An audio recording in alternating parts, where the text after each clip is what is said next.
கரூர் மாவட்டத்துல இந்த வாக்குறுதிகள்லாம் கொடுத்தாங்கல்ல, அது செய்வோம் இது செய்வோம் எல்லாம் சொன்னாங்கல்ல, அது ஒரு சின்ன லிஸ்ட் தான். அதை ஃபர்ஸ்ட் பார்த்தது.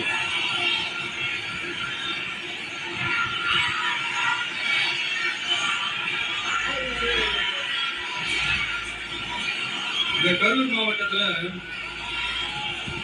இந்த பேரீச்சை வளர்க்க சிறப்பு திட்டம் செயல்படுத்தப்படும். இத்திட்டத்தின்படி பேரீச்சை வளர்க்க நிதி உதவி வழங்கப்படும்.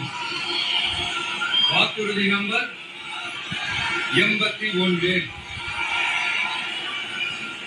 பேரீச்சை மரத்தை விடுங்க, அட்லீஸ்ட் இந்த பேரீச்சை விதையாச்சும் கண்ணில் காட்டினாங்களா? துபாய் குறுக்கு சந்து கதை தான்.